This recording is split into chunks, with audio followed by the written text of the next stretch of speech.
Oi, Aline, tudo bom? Deixa eu abrir minha câmera para te ver. Oi, Carol, bom dia. Tudo bom, lindona? Como é que você tá? Tudo bem, e Gente, tô morrendo você? de sono, meu Deus. Tô bem também. Só preciso mudar meu fundo de Oi, tela bom, aqui, que eu não mudei. Oi, Bom Estela, tudo dia. bom? tudo bem? Gente, que alegria te encontrar, Não Aline. é? E em breve será presencialmente. Em breve você vai lá naquela comemoraçãozinha lá? Vou. Tá em São Paulo? Primeiro, você tá em São Paulo? Não, mas chego próxima semana. Ai, que maravilha. Depois eu vou te chamar para a gente conversar, que talvez Sim, eu tenha uma senhora. coisa que possa te ajudar. Está bem. Muito obrigada. Gente, deixa eu procurar o fundo do. É porque meu WhatsApp tá abrindo e o fundo do semiárido tá lá. Eu acho que eu entrei com a minha outra conta. Se quiser, eu te Mas mando. Não sei se dá para mandar por aqui também. Posso tentar. tenta mandar, porque meu tá carregando aqui o WhatsApp web e eu não tô conseguindo abrir. Deixa eu ver aqui. Gente, nós teremos 3 trabalhos aqui nessa sessão. Professora, você tem alguma preferência, de como quer conduzir? A gente faz as apresentações em vídeo e logo em seguida faz a discussão, ou a gente vai fazendo apresentação, discussão, apresentação, discussão. Eu prefiro apresentação e discussão. Tá bom, Aí perfeito. no final a gente abre, quem quiser falar algo que não foi falado ainda, né? Aí Beleza, fala, tá? combinadíssimo. Eu vou só abrir aqui os trabalhos também, Uhum. que a gente já fica com eles testadinhos. Bom dia, Pedro, Aline, Maria Carolina. Bom Oi, gente, bom dia. dia. Oi, Pedro, tudo bem? Beleza, Maria, Aline, Stella, prazer em conhecê-los. Pedro, seu áudio tá um pouco, não sei se foi só para mim, mas eu quase não te ouvi. Se você puder Ah, aumentar um então, pouquinho. eu vou pegar um fone de ouvido, só um instante, por favor. Tá bom, fica tranquilo. A gente tem ainda uns 7 minutinhos até começar. Tá já. Aline, obrigada. Chegou aqui. Vou botar o Chegou, né? laranjinha para ficar Que bonito. bom. Oi, meu É, WhatsApp não abriu ainda. tá dando para me escutar direito? Porque até agora eu trabalhei com o fone, mas agora não tem ninguém em casa, eu resolvi ficar sem fone. Não, você tá direitinho, Estela, tá Tá, tranquilo. tá Fica bom, então. tranquila. Hum.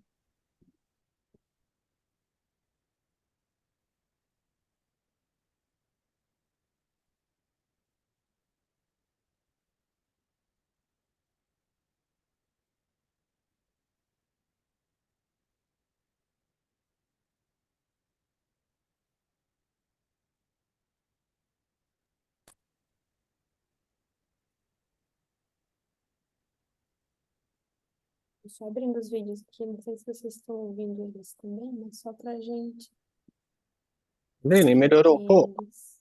Bom, bastante. Super, Ah, beleza, é o bastante. fone, é. Joia, É, vamos às lá, então. vezes o, É, o fone o fica mais, fone mais não próximo aqui, né? ajuda. Pois Beleza, é. beleza, obrigado pelo... Por nada.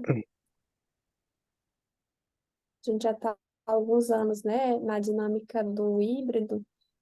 Sim, Mas essas coisinhas sempre acontecem, né? Tecnologias. uhum. Pessoal, acho que abri todos. O pessoal também colocar.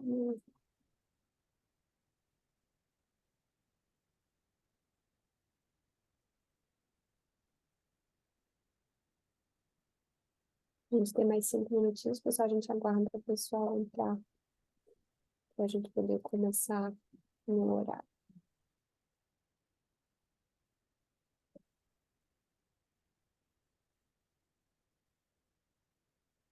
Pedro, você é o trabalho do vinil, não é? Positivo, Stella. Ah, tô vendo Eu uma fiz no guitarrinha Spotify. aí atrás, eu vejo É, que você mas... gosta bem de música. Não, mas é... Tá só decorativa, porque eu tô com um menino aqui de 9 meses em casa, então tem mais de um ano aqui que eu não toco, tá só enfeitando ali. É, dá pistas. É, sim, sim, foi até assim, já comentando um pouco, né, do trabalho, foi uma sugestão do meu orientador do mestrado, né, na dissertação. A gente conversando, tinha um projeto bem distinto que mexia com inspeção de veículo. E aí a gente conversando, meu orientador, o professor Ramon, da PUC Minas, viu uma reportagem sobre o aumento de consumo de disco de vinil e falou, ó, isso aqui é um tema interessante. Aí eu até brinquei com ele, falei, ó, eu nem sabia que podia fazer isso, né, um tema assim tão interessante, né, que tão É. acessível. E aí abracei esse tema e aí fiz a dissertação, né, e da dissertação, né, estão nascendo aqui, ó, né, alguns artigos e esse foi um Uhum, deles, né, porque foram uhum, várias categorias, né, quando foi fazer análise de conteúdo. Mas uhum. aí, e aí é um tema muito gostoso, né, assim, na defesa e até na coleta de dados, né, eu brincava que eu estava esperando chegar a parte chata, porque é um tema que todo mundo gosta, né, é um tema leve, as pessoas, né, até em Cooperam de casa boa também. vontade, né? Elas Não, cooperam de boa. eu tive até um problema, um bom problema, porque eu tive fila para as pessoas, né, que queriam ser entrevistadas, né, um comentava com o outro, né, as pessoas que Que colecionam, problema tudo. bom, gente! Pois é. Aí teve uma hora que eu tive que encerrar. Falei, gente, eu não tô aceitando mais. Porque eu tinha que encerrar também aquela questão da saturação teórica, né? Eu tive que Uhum. encerrar a coleta para poder começar a fazer a análise.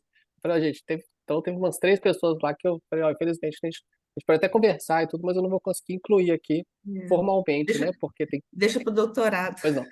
É, exatamente. Mas foi um ótimo problema. E é um tema gostoso, assim, leve, né? E todo mundo gosta. E os colecionadores querem muito, né, assim, contar a história deles, né, dar o depoimento, e aí, nesse ponto, assim, fui agraciado aí com esse tema, a sugestão do meu orientador. Uhum.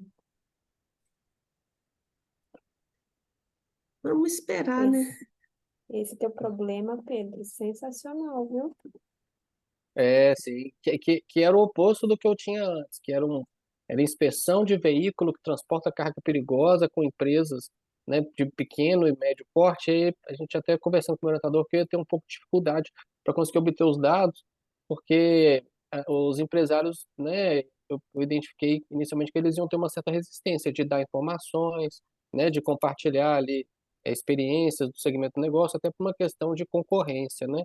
É, quando eu fiz a minha entrevista, eu fiz com colecionadores de disco de vinil e com lojistas também. Com os lojistas eu tive essa mesma dificuldade, porque eles ficavam, né, ficavam desconfiados, principalmente os mineiros, que não queriam dar informação, perguntavam, mas espera aí, que trabalho é esse que você vai fazer e tudo? E a maioria dos daqui de Minas não consegui entrevistá-los porque eles tinham esse receio, né, de dar informação, de questão comercial. E, Nossa.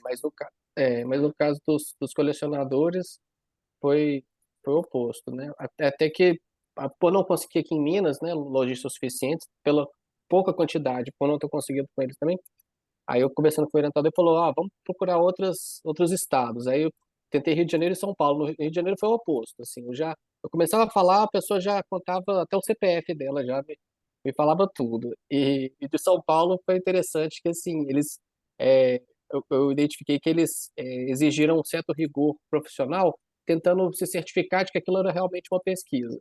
E aí, à medida que eu dava essas informações e eles certificavam de que realmente era um estudo, aí eles né, colocavam, se abriam, né, davam todas as informações. Foi bem interessante assim a resposta por estado, né? O mineiro muito desconfiado, o paulista assim bem profissional, não abria hora nenhuma para falar assim da vida pessoal, não usava gíria, né? Parecia ali que era uma reunião de trabalho. E o carioca o oposto, já falava palavrão, né, gíria, e já chegava falando tudo. Não, vem aqui, você tem que vir aqui, né? Quase me chamava para casa dele. Bem interessante. Fala a vida toda, né? Sem eu precisar perguntar. Teve um que assim, a É, gente não precisa estruturou. não. É, eram 7 perguntas, e eu fiz também por videochamada, né? Por questão da distância. Aí eu estava estimando em 20, 30 minutos, fiquei quase 2 horas, tive que fazer transcrição. Ele contou toda a história da vida dele, tudo que ele já tinha feito, enfim. Foi bem diferente, né? A questão cultural. É, sim. Vamos começar então? Gil já está aqui, né? Uhum. Tô Professora, aqui. só Bom para a dia, gente pessoal. poder Bom dia. Alinhar a ordem de apresentação, tá? Pelo menos aqui para mim, dentro do nosso portal, a gente aparece o primeiro trabalho para ser apresentado, o perfil da pesquisa acadêmica sobre futebol, cultura e identidade, né? Esse é o trabalho. Deixa eu só ver. Ah, porque não está aparecendo o nome dos autores para mim aqui. Esse é o meu, Gil Bracarense Gil, Leite. tá bom. O Gil tá aqui. O Maxwell vai estar também? Gil, não, vai ser você. Não, só eu mesmo. Tá bom. Depois a gente tem, por ordem, rituais de consumo de discos de vinil, que daí é o trabalho do Pedro, que já está aqui. E, por último, diferenças nas práticas de jogos online de jovens. Os autores são, deixa eu voltar aqui, o Gabriel e a professora Estela. Sim. Perfeito, maravilhoso. Deixa eu Então, esclarecer, gente, Maria, deixa eu esclarecer uma dúvida. Esse link que você aqui botou para avaliação é aquele mesmo que tem lá para eu colocar para avaliação? a Aline colocou. Aline é o Não, mesmo, não, né? Ah, não, foi é o ali. mesmo, é o link de avaliação da sessão. É o mesmo Tá então, bom, né? Ah, então não vou me preocupar com isso não, tá bom. tá E bom? daí, pessoal, só para a gente poder Você alinhar, coloca ao final também, isso. tá bom então. É, além de colocar o link ao final, professora, a gente já alinhou aqui que nós vamos fazer a dinâmica da sessão com a apresentação do vídeo, que tem duração de 8 minutos, mais 8 minutos de discussão, e ao final a gente tem 22 minutos para poder, enfim, ampliar o debate. Lembrando que a gente tem 3 trabalhos nessa sessão, então a gente ainda tem um pouquinho ali de tempo para utilizar, porque a gente normalmente faz 4 apresentações por sessão, tá bom?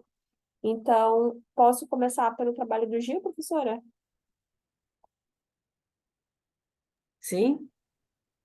Se quiser, claro, fazer uma fala também de abertura, fica à vontade. Eu vou projetando aqui a telinha. Não, podemos começar. Você já está gravando? Não, ainda não. A gravação ela é automática, tá? Já Ah, está tá. aberta. Não preciso habilitar. Tá certo. Ela já está Então vamos rodando começar certinho. então. Tá bom. Só peço que vocês me confirmem se o áudio está certinho para vocês, tá? Ah, meu nome é. Ai, desculpe, eu acabei projetando da professora Estela. Eu só vou dar um stop share para voltar para o vídeo correto. Eu não abri eles em guia.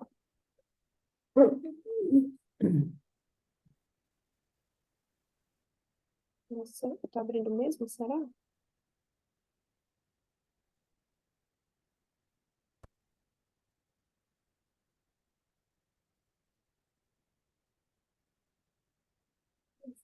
Muito bom.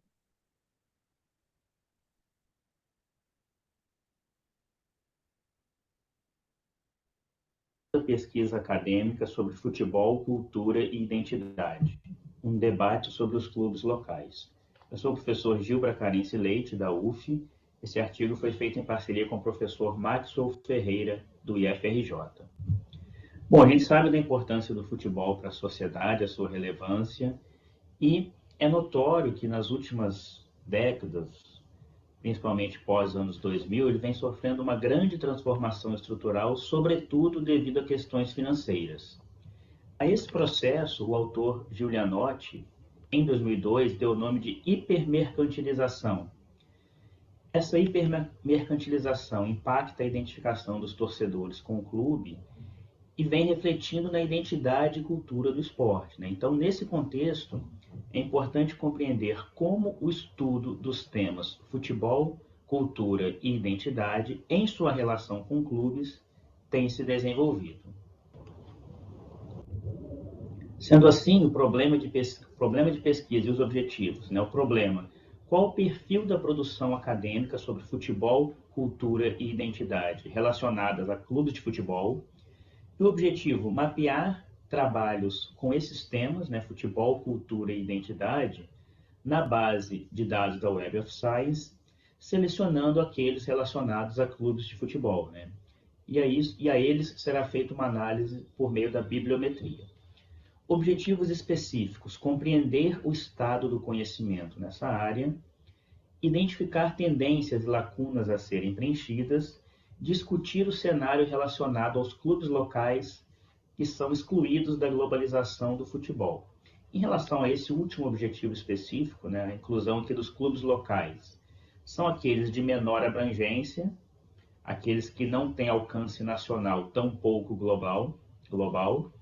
Normalmente são aqueles de cidade do interior ou de bairro nas grandes capitais que enfrentam diversos obstáculos financeiros.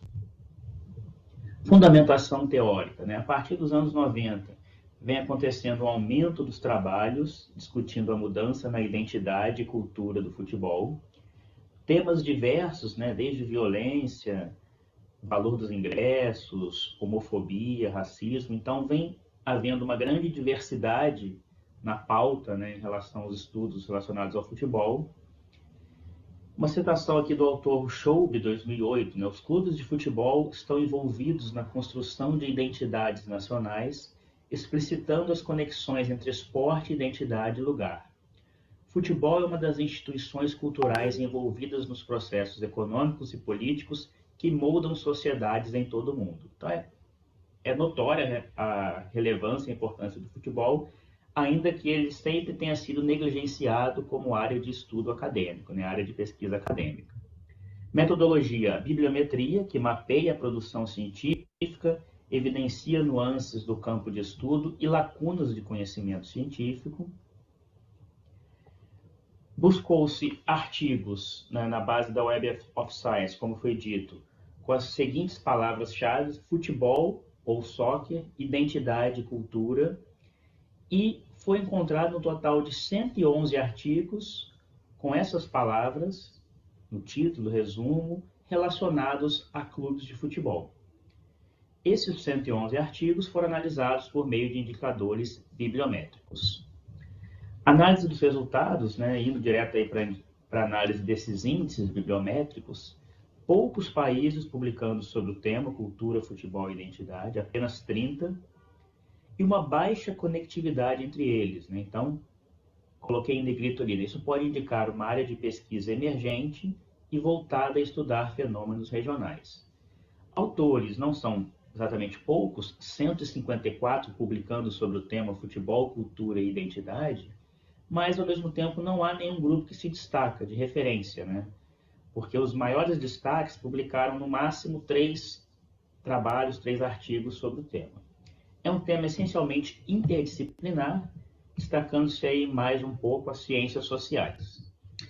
Evolução das publicações ao longo dos anos, né? Tiveram início ainda em pouco volume no final dos anos 90, mas só a partir de 2011 elas se tornaram constante em todos os anos, com destaque aí para 2017, 18 e 19, onde atingiu-se um auge de 13 publicações sobre o tema em cada um desses anos. Analisando aí uma nuvem de palavras, né, relacionadas à pesquisa, sendo que as palavras em tamanho maior indicam que elas foram encontradas em maior número de ocorrências, né? Destaca-se aí esporte, né, torcedores, como não poderia deixar de ser, nacionalismo, masculinidade, comunidade, racismo e violência. Então, são palavras bastante relacionadas ao tema, né? Futebol, cultura e identidade. O país com mais ocorrências foi a Escócia, 4 ocorrências, e um clube apenas foi encontrado como tendo um número relevante de ocorrências, que foi o Millwall, que é um clube pequeno, clube de bairro de Londres, ou seja, um clube local bastante relacionado a estudos sobre violência e hooligans e comportamento de torcedores. O Reino Unido é o país com mais publicações, bastante destaque, 41 publicações no total de 111. O Brasil tem bem menos que o Reino Unido, ainda que ele esteja entre os 5 primeiros, né, com 6 publicações. Falando diretamente dos clubes locais, a gente sabe que eles enfrentam diversos obstáculos financeiros, muitas vezes atenuados apenas pelo forte vínculo com a comunidade. Nos clubes locais, os torcedores experimentam uma relação com o futebol de forma única porque eles estão distantes, né? Eles estão muito longe da glória, do topo. Então, o vínculo não está ligado a vitórias e a resultados positivos. Uma citação aqui de Lawrence, em 2016, Ele colheu depoimentos de torcedores que mostram a importância de um clube para a cidade. No caso, um clube pequeno, o Walsall da Inglaterra. Os torcedores disseram, né? Ninguém conheceria o lugar se não fosse pela existência do clube. O clube dá identidade à cidade e é tão importante ou mais do que qualquer outra coisa, ou seja, o sentimento de pertencimento local. Dos 111 trabalhos, só 16 tratam de clubes locais, com destaque novamente para o Reino Unido com 6, o Brasil só com 1 trabalho encontrado na base aí da Web of Science, trabalho sobre a Chapecoense de Santa Catarina. Conclusão, futebol por muito tempo foi negligenciado como tema de pesquisa acadêmica, tendo sua importância cultural e econômica ignoradas. Existem alguns desafios aí a serem superados, né? O baixo número de publicações, concentração em poucos países e a pequena quantidade de trabalhos discutindo os clubes locais, né? Então, um debate, uma análise bibliométrica pode servir para incentivar maior reflexão de estudiosos e da população sobre o apoio aos clubes de sua localidade.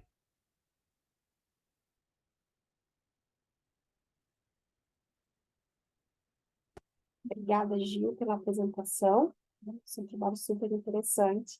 Eu vou passar a palavra para a professora Estela nesse momento, né? Ela vai dar início ao nosso debate. Professora, nós temos 8 minutos, tá? Tá certo.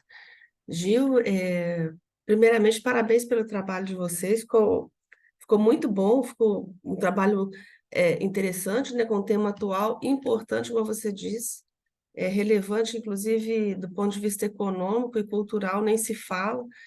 E realmente a gente não vê com muita frequência trabalhos acerca desse tema, né? E foi muito bom, foi bem agradável de ler. E ao ler o seu trabalho, né, assim, vou começar com uma perguntinha assim, é só uma curiosidade mesmo, né?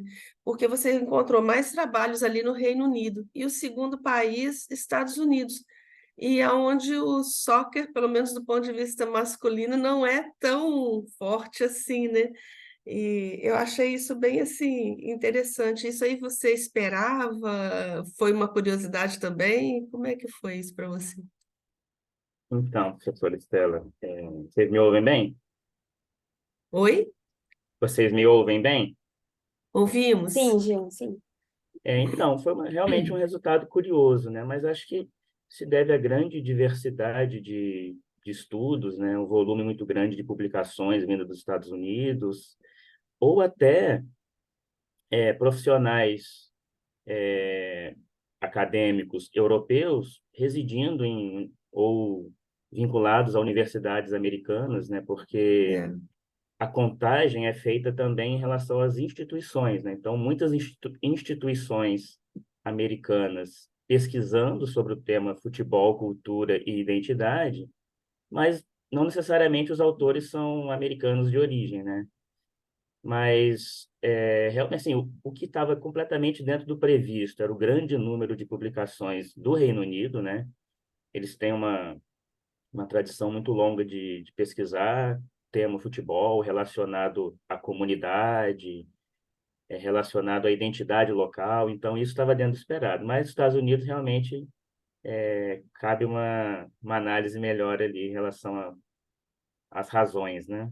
Uhum. É, então, vamos progredir aqui, então. E curiosamente, no Brasil, né, um trabalho só. E eu achei interessante pelo seguinte motivo. O trabalho me trouxe muitas reflexões. Eu já morei em grandes centros, eu morei muitos anos no Rio de Janeiro, tenho um cunhado flamenguista e aonde esse papel de torcedor fanático e consumidor ele é assim muito gritante. Eu percebi no seu trabalho a figura dele. Os meus filhos, quando uma vez eram pequenos, foram na casa dele, abriram o guarda-roupa, até falaram assim: Ó, mãe, ele só tem roupa do Flamengo. E é uma verdade, ele tinha uma camisa sem ser do Flamengo, todas as roupas dele eram do Flamengo. Ele só veste roupa do Flamengo. Então, isso é muito forte. E de repente eu vim para Minas Gerais, e eu morei em Patinga muitos anos também, depois vim para Governador Valadares. E aqui a gente tem dois clubes, né? Ipatinga, você tem Ipatinga e Valadares do Democrata. E são Aham. clubes locais que, eventualmente, o Ipatinga acho que já competiu uma vez no campeonato nacional, né? É. Mas assim, não competem. Normalmente são campeonatos regionais ou estaduais em que eles competem. E aí eu fiquei observando essa mercantilização que você falou e, e essa importância do clube para a construção da identidade da cidade. O Democrata, apesar de a gente não perceber essa mercantilização, efetivamente a cidade se identifica com o clube.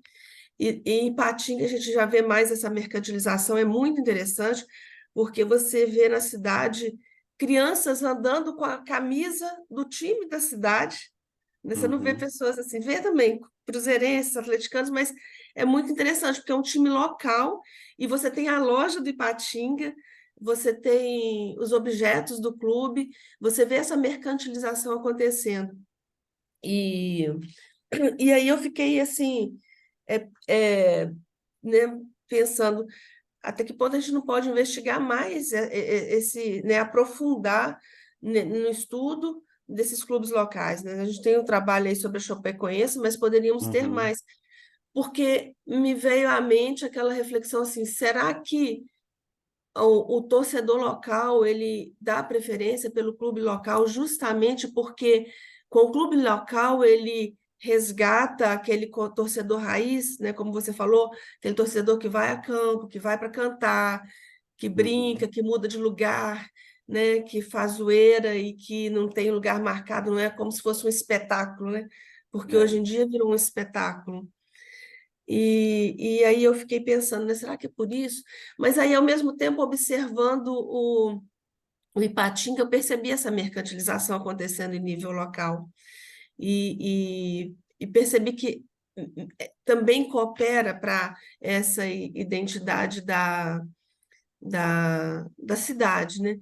Então, assim, o meu comentário vai nesse sentido, essa de sugestão para pesquisa futura, né, de fazer Uhum. essa reflexão. Você fez o trabalho biográfico, eu imagino que esse trabalho talvez esteja até vinculado a outro trabalho, para uma Sim. dissertação ou tese, e que, né, investigar o clube local aí nesse sentido de perceber até que ponto ocorre essa mercantilização até em nível local e como que ocorre essa construção da identidade da cidade via clube, talvez seja um caminho interessante, né, Uhum.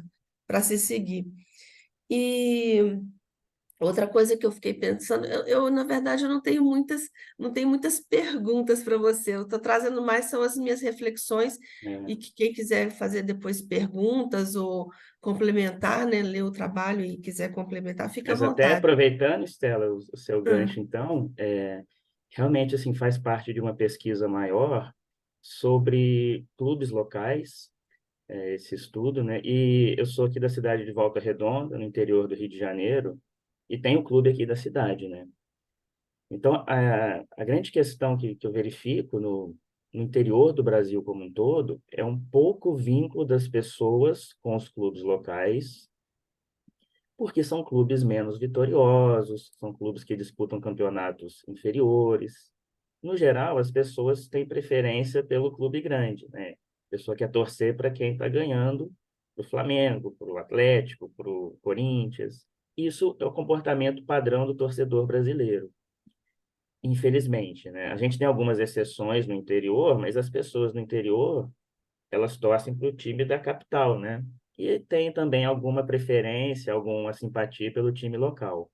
A gente tem algumas exceções, mas comparando com outros países, né? A Inglaterra é o melhor exemplo, a gente vê que cidades pequenas, minúsculas comunidades, têm lá o seu estádio lotado, mesmo na terceira, na quarta, na quinta divisão. Então, eu queria estudar exatamente essa questão da pouca identidade das pessoas com o clube de sua localidade, com o clube de sua comunidade, que é comum em muitas cidades do Brasil, onde as pessoas atrelam um apoio maior a algum resultado positivo, ao clube estar bem, ao clube estar na primeira divisão, e não ao simples fato de ser o clube da comunidade, né? Então, exatamente essa sequência do meu estudo, né? E você falou do democrata, só uma curiosidade, né?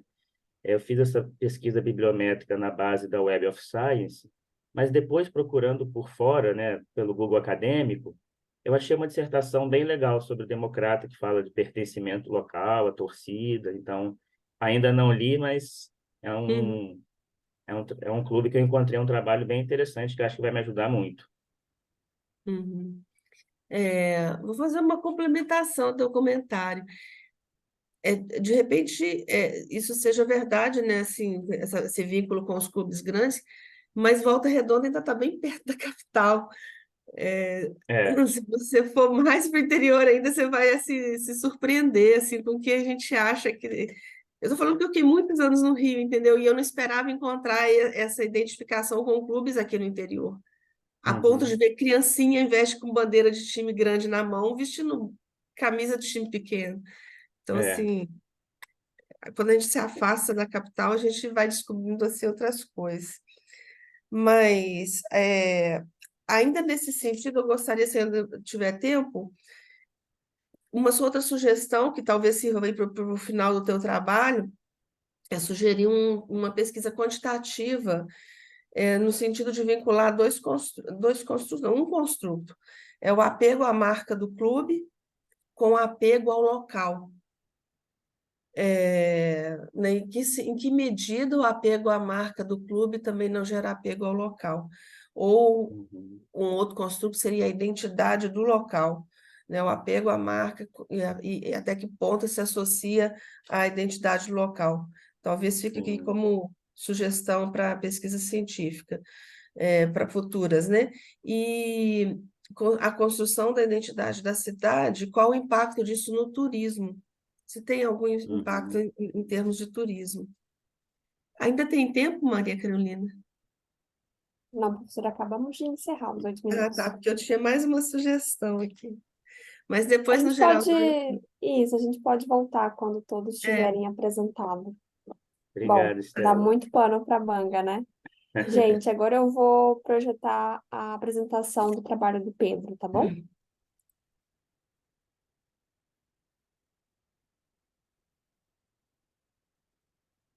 Analisem se tá tudo ok com o áudio, se vocês veem bem.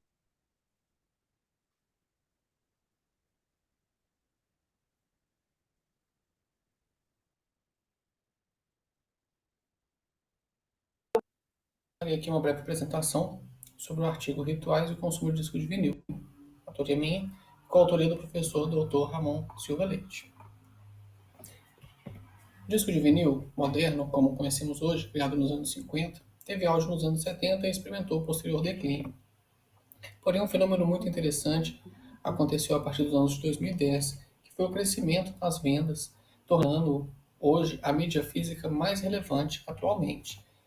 Para esse fenômeno bastante interessante, surge uma problemática. Quais então seriam aspectos ritualísticos que permeiam o consumo de discos de vinil? Hooke estabelece então uma definição dos rituais, que seria uma atividade expressiva, simbólica, fixa, episódica, repetitiva, de forma ritualizada dramaticamente. E conforme estabelece em Slan Zafur, o ritual não é o rito. Ritual, dentre outras características, possui a dramatização, a autorização, e o rito seria basicamente uma mera sequência fixa, episódica de eventos. McCracken vai estabelecer então os rituais de troca, que é basicamente o indivíduo se expressar através do consumo. E esses objetos, então, seriam a representação, a externalização deste indivíduo. Partman e Woodward vão falar então dos rituais e do zelo que fazem do vinil uma experiência de escuta sagrada. Ou seja, conforme Campbell, os rituais não são simplesmente o trabalho, mas as práticas de ternura, o cuidado, eles estabelecem conexões emocionais à escuta. Brooks, Norton e Dino vão estabelecer uma fonte de prazer associada ao consumo do disco de vinil, e Boyer e Lina vão colocar aí vão colocar que levam a uma ocupação da mente do indivíduo, que seria basicamente uma higiene mental que o vinil propicia para os seus ouvintes. A metodologia foi exploratória, qualitativa, interpretativista, através da análise de conteúdo de Bardan, utilizando o seu aplicativo. Foram 30 participantes, através de entrevista semi-estruturada. Basicamente, foram feitas visitas semanais na casa do jornalista durante um período de 6 meses. Posteriormente, foram estabelecidas as entrevistas, tanto de consumidores quanto de lojistas, para que fosse atingida uma triangulação de fontes. Dessa forma, então, tivemos 17 colecionadores, 11 lojistas, e as análises foram feitas de forma simultânea. Tivemos, então, 4 categorias dos rituais, e vamos ver, então, algumas das categorias a seguir. A primeira, então, seria a liturgia da audição. O que seria a liturgia da audição? Basicamente, como os usuários, né, os colecionadores, os amantes do disco de vinil, consomem essa mídia.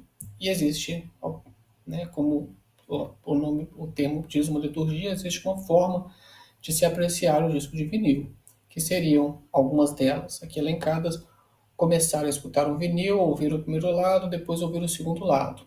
Essa foi uma prática recorrente observada durante as entrevistas. Além de desfrutar-se de cada momento, então, ouvindo-se um lado, depois o outro, estabelece-se uma das formas da liturgia, que seria ouvir do início ao fim o disco de vinil. Além de se ouvir do início ao fim, é ouvir com cuidado, é ter um certo zelo, um acompanhamento, uma preparação. E, conforme o Zener cita, é ouvir fazer.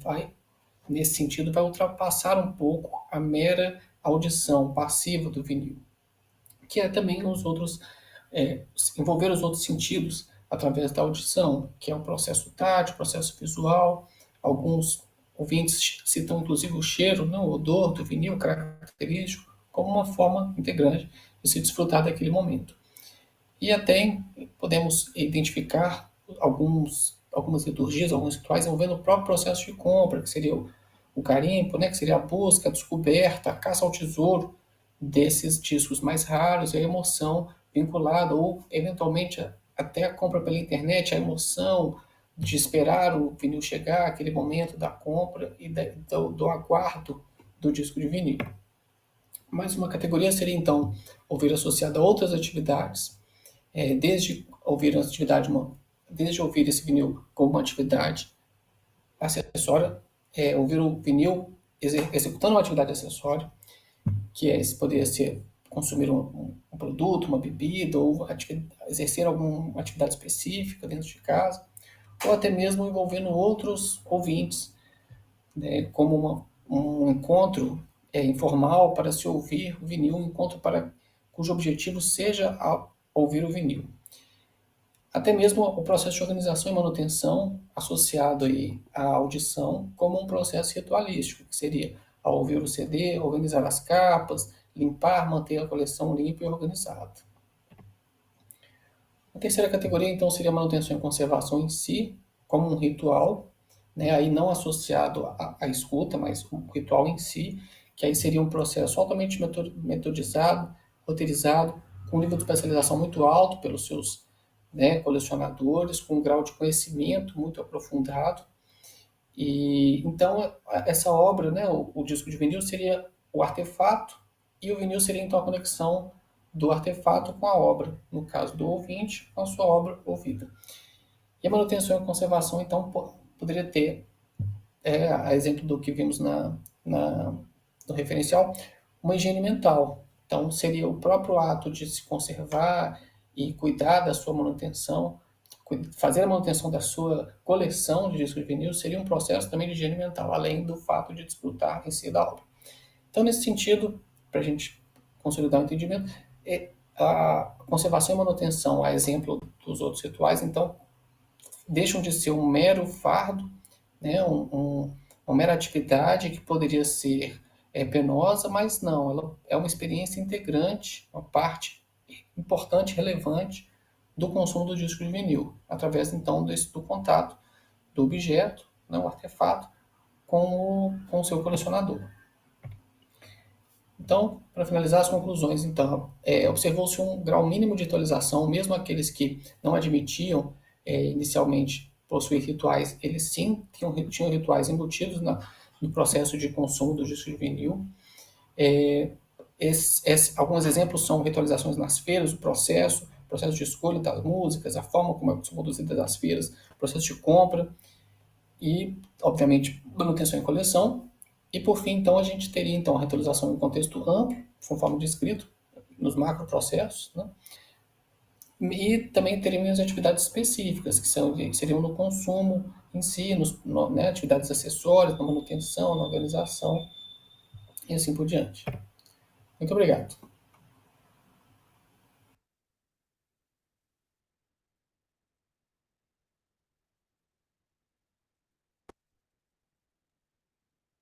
Obrigada, Pedro. Queria passar a palavra para a professora Estela para a gente dar continuidade aqui à discussão. Vamos lá, então. Pedro, parabéns também pelo seu trabalho, ele é bem interessante, são trabalhos gostosos de ler os de você, o Gil, porque remetem a temas, né, que são bem próximos do dia a dia e isso é gostoso, né? Muito bom de ler. É, deixa eu botar aqui, só um instantinho, minha bateria está acabando. E, e eu queria começar fazendo uma sugestão e uma pergunta, né? Sim. Se no caso, decorrente dessa sugestão. É, o disco de vinil, ele é um objeto que representa um símbolo, ele é um símbolo, ele é um Sim. símbolo de algo, né? Uhum. E as pesquisas, né, quando vão para o lado das práticas, dos rituais, a gente pode trazer ali que os objetos, eles funcionam, eles operam como símbolo. E aí eu fiquei me perguntando o seguinte, qual o significado desse símbolo? Né? O que que significa um portar, ter, guardar, colecionar um disco de vinil? Né? O que Uhum. que representa esse disco de vinil? O que que ele diz sobre a pessoa que tem um disco de vinil?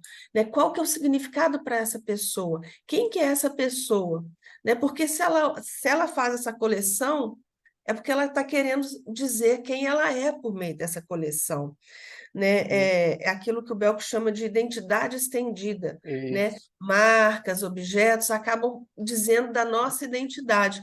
E eu acho que você tem informação no teu material de pesquisa, mas você não deu tanto destaque assim para os significados desses símbolos, né? Quem são essas pessoas? No começo, quando eu comecei a ler, eu fiquei até pensando assim, qual a faixa etária dessa pessoa Uhum. que escuta disco de vinil, né? Que bota lá para escutar as músicas. Depois eu vi que tem pessoas mais novas, mas a grande maioria Sim. são pessoas, não vou dizer mais velhas, mas pessoas que a idade não é tão baixa assim, né? Mas idade mais avançada um pouquinho. E aí eu fiquei pensando, qual que é o significado? Esse disco significa que ela volta ao passado, que ela rememora, Uhum. ou que ela, Uhum.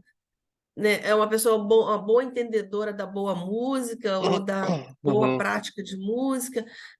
Eu não sei, esse símbolo diz quem é essa pessoa e traz o significado de quem é essa pessoa. Eu acho que você podia explorar um pouquinho mais sobre isso. Você tem algo a dizer sobre isso, assim, da sua Sim, sim. percepção? Sim, professor. De certa forma, você falou assim de bastante coisa que eu tratei na minha dissertação e que por ser um artigo, né, não coube. Aí eu acabei Uhum, trazendo só os rituais, né?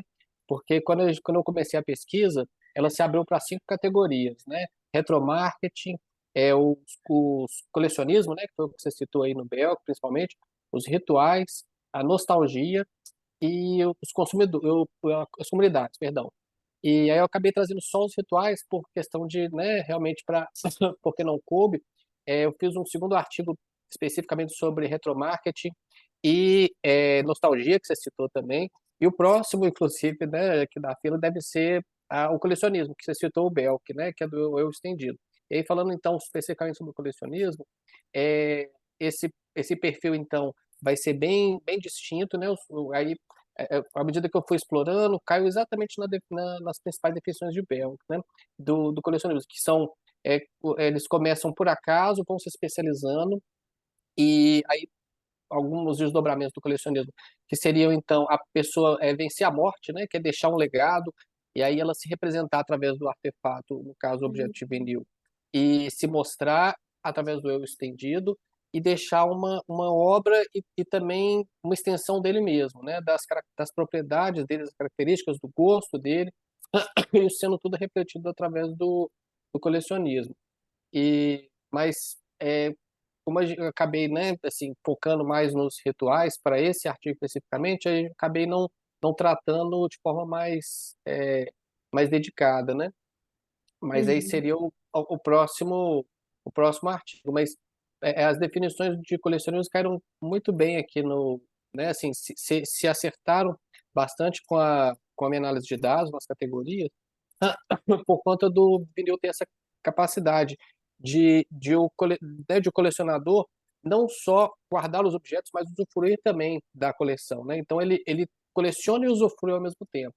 Então isso, né, através desse uso-usufruto, que aí, né, também pode ser entendido como aí o ouvir fazer, é, ele mostra e dá possibilidade para o colecionador para ele poder se mostrar e estar em contato com a obra, em contato com outros colecionadores também, através, né, de troca de experiências, das feiras, que foi, né, o local onde eu consegui coletar a maior parte dos dados, mas também na comunicação online, pela internet. E aí sim, né, tem todo um cenário, um campo para né, pro eu estendido, para ele poder se mostrar, né? E aí nessa vertente do colecionismo que eu consegui aprofundar mais, né? No caso do artigo, né, eu me restringi mais à questão dos rituais mesmo, né? Que é Uhum. que aí tem a questão do roteiro fixo, da dramaticidade, né? Da relevância e, enfim, aí no artigo foi mais a questão dos rituais, né, que é a importância da manutenção, né, de não ser um simples fardo, de ser realmente parte integrante, a questão da liturgia. A liturgia eu até nem tratei tanto na dissertação, foi mais quando eu, né, fui fazer o artigo, aí eu revi os dados e aí reinterpretei e aí, né, a gente identificou aí a questão da liturgia e também dessa separação dos rituais sozinhos, né, o ritual ali da pessoa com a obra dele e o ritual em grupo, que seriam, né, os eventos onde tem a ritualização, mas tem a socialização também envolvida. Não sei se eu consegui te responder, professora. Respondeu sim. E aproveitando, acabou o tempo? Não, né? Eu falei É, demais, hein? A gente tem mais deixa 2 minutinhos, prof. dá Falei tempo de muito. falar. Eu vou te deixar uma sugestão, então, você fez para Sim, dissertação, pois não. eu vou te deixar uma sugestão para doutorado. Ah, obrigado. É, eu não sei se você já ouviu falar das teorias da prática, e Não, você falou que da PUC, né? Na PUC tem um sim. professor que é expert nas teorias da prática, ele tem livros, é o Marcelo, Ah, Marcelo e Pinto? é, Ah, sim, e sim, é. Não, pode ele falar, perdão. trabalha, ele trabalha muito com as teorias da prática, e as teorias da prática são muito interessantes para explicar muita coisa porque explica a sociedade não pela estrutura, mas pela Uhum, prática. E aí o uhum, consumo é uma decorrência da prática, né? Nós sim. consumimos porque praticamos, então nós praticamos de tudo, alimentação, Uhum, jogos, conhecimento, e aí vem a uhum, música. sim. E aí, o que que é a minha sugestão? Estudar a prática de música. Talvez até tenha alguém que já tenha feito isso, mas você pode dar alguma perspectiva diferente. Uhum, Estudar a prática de música ao longo da humanidade. A uhum, Chove tem um livro muito, muito bom sobre as teorias da prática e ela faz mostrando a prática de direção uhum, mesmo de automóveis, desde quando surgiu lá no início do século, e ela vai mostrando como que isso aí vai mudando e como que a prática se sustenta, porque a prática pode cair uhum, ou não, ela pode permanecer, ou ela sim. pode transfigurar em seus elementos, eles continuarem coesos para que ela Uhum, continue. E o que que uhum, acontece? Quando a gente vê música, se você for pensar, a música, quando a gente não tinha nada para se escutar, ela tinha que ser construída. Ela Isso. era construída com as pessoas tocando. Tanto é que, se a gente for pensar em anos muito bem para trás aí, em toda a família você tinha, as pessoas aprendiam música, porque se você Uhum. quisesse ter uma festa dançante, alguém tinha que tocar. Alguém Sim, tinha que cantar. Então você sim. começa que a prática de música ali, ela é meio. Isso porque eu não estou indo lá na Idade das Cavernas, mas eu já vi Uhum. trabalhos que pegam práticas que vão desde lá de trás. Então você Uhum. depois isso vai diminuindo. Por quê? Porque surge o vinil, Sim, depois isso muda, e aí surge o rádio, né? Aí a sim. gente está nos anos 90 o CD, a mídia muda. Depois você Uhum. para o CD, você vem para o streaming. Então, Uhum. você tem a prática de música ao longo da humanidade, e é interessante, né, ver como que ela foi mudando e como que os Uhum. objetos de consumo vão mudando ao longo do tempo, Uhum. ao longo do Uhum. caminho. E o significado, o mais legal de estudar as teorias da prática é buscar os significados disso para o Uhum. praticante, né, para o agente. Né? Então, Sim. aí fica a sugestão, se você for mexer com o doutorado, e você está Aham. aí com um orientador que, nossa, ele É, eu dá dei aulas. sorte. É, Nossa eu dei, Senhora, ele é eu dei referência no sorte com ele. Brasil. É. Ele é Uhum. referência. Ele e a Letícia, lá no COPEAD, no Uhum. Rio. Então, assim, eu acho que você tem um tema muito bom para seguir com ele. Não, Alguma beleza. coisa Obrigado, mais. professora Estela, pela sugestão. E à medida que você ia falando, né, sobre a questão da prática, eu lembrei bastante da questão do consumo ritualístico, que é os amantes do vinil, né, os ouvintes, eles têm a prática de ouvir o disco inteiro, como se fosse um filme, né, ao invés de ouvir um trecho de uma música, ouvir uma música, né, como se fosse uma parte do filme, por remeter essa questão da prática de quando se ouvia o disco de vinil lá na década de 50, década de 60, e se ouvia dessa forma, né? Ouvia a obra inteira, se consumia a obra inteira. E isso foi mudando e é muito criticado pelos ouvintes de se ouvir só uma música do Spotify, ou às vezes a pessoa não tem nem a paciência de ouvir a música inteira, quer ouvir um pedaço da música, ouvir só um refrão. E aí esse retorno, nessa busca da prática de se consumir a obra lá como ela foi pensada e concebida, né, por quem a construiu, né, no caso o músico, e esse resgate então traz um pouco né, da motivação aí e do consumo ritualístico como consequência para essas pessoas ouvirem essa obra como um todo, né?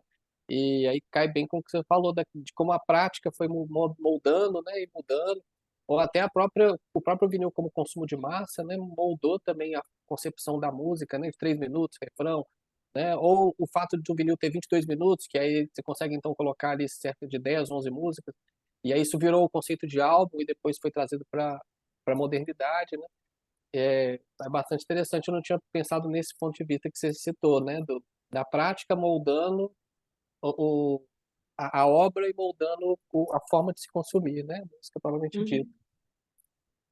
Bacana. Está anotado aqui. Obrigado pela sugestão. Obrigada, professora. Maria, Obrigada, Pedro. Vamos agora fazer a exibição do último trabalho, que é o trabalho da professora Estela, que está presente conosco. Peço que me avisem se conseguem ver e ouvir bem.